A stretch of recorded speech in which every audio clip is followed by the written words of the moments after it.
Au niveau des modalités de prise et des précautions? En général, on recommande entre à peu près 500 mg jusqu'à 3 grammes. Ça, c'est ce qu'on trouve dans les études en ce qui concerne l'effet antiviral, Mhm. principalement donc l'effet anti-herpès de la lysine. Donc ça, c'est en général. Après, on a aussi des études qui parlent donc d'application directe de la lysine, donc application en topique, et puis d'autres études qui parlent aussi de la prise de la lysine par voie générale. Donc la prise de la lysine par voie générale est naturellement plus efficace que l'application topique. Cela n'empêche pas qu'on puisse combiner les deux.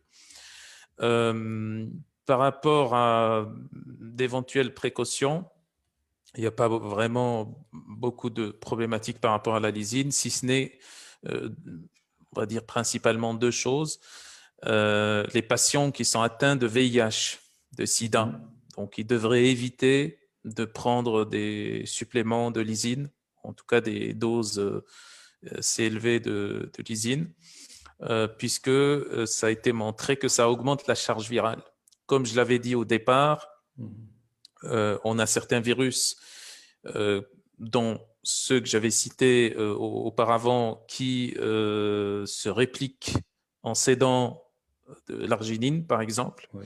Il y en a d'autres qui sont moins importants, mais qui utilisent aussi la lysine, donc dans le Mhm. VIH. Donc ça, il faudrait éviter chez les patients qui ont ce type de Mhm. problématique. Après, il faudrait aussi, donc recommandation classique, pas uniquement pour la lysine, mais pour la plupart des acides aminés, des protéines en général, il faudrait éviter donc une prise trop importante. Il faudrait bien quantifier ça avec son médecin quand on a une insuffisance rénale. Donc là, faudrait faire attention à ça. Mhm. Également, bon, il y a une maladie génétique, mais qui est extrêmement rare, qui provoque une hyperlysinémie. C'est l'enzyme que j'avais cité au tout début, donc la lysine alpha-kétoglutarate réductase, peut être déficitaire chez certains nombres de Mhm. patients. Bon, c'est extrêmement rare, mais ça existe. Donc, chez ce type de patient, on ne va pas avoir une voie de catabolisme de la lysine qui va être fonctionnelle, et donc il faudrait éviter de prendre de la lysine Mhm. dans ces cas-là, puisque la lysine va s'accumuler et ça va créer une, une, une sorte de surdosage, Un une surplus, oui, oui, intoxication. oui. Voilà. Mhm. Mais ça, c'est assez rare. Après, il faudrait pas également combiner à certains antibiotiques également, parce que ça pourrait augmenter la toxicité au niveau rénal, parce que certains types d'antibiotiques comme les aminoglycosides, par exemple, pourraient augmenter la toxicité au niveau rénal. Et si on a déjà des problèmes rénaux, des maladies rénales, et qu'on prend déjà ce type d'antibiotiques, donc vaudrait mieux ne pas prendre de lysine, ni d'ailleurs d'autres acides aminés. Il faudrait éviter tout ce qui va surcharger les reins.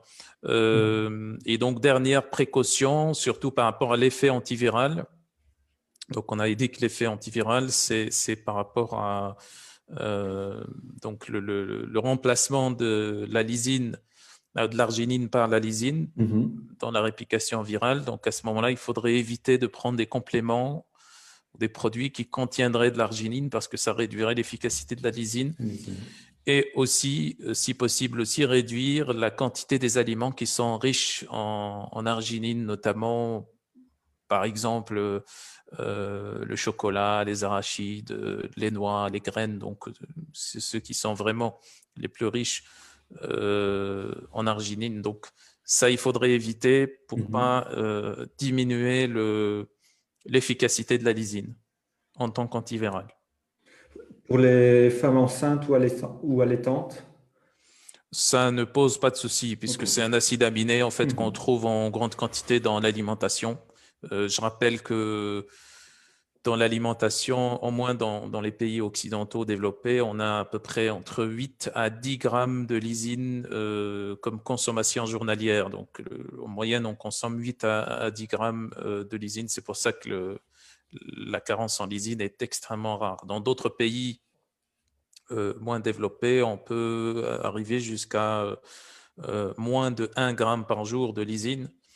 L'apport journalier qui est nécessaire est estimé autour de 1 à 1,5 gramme à peu près de lysine. Donc, c'est, en tout cas, en Europe et dans d'autres pays, c'est très difficile de ne pas avoir suffisamment de lysine en tant qu'apport nutritionnel, je parle ici, hein, pas par rapport aux applications dont on avait parlé et qui, elles, ne dépendent pas forcément de l'apport nutritionnel qui nécessite un apport supplémentaire de lysine.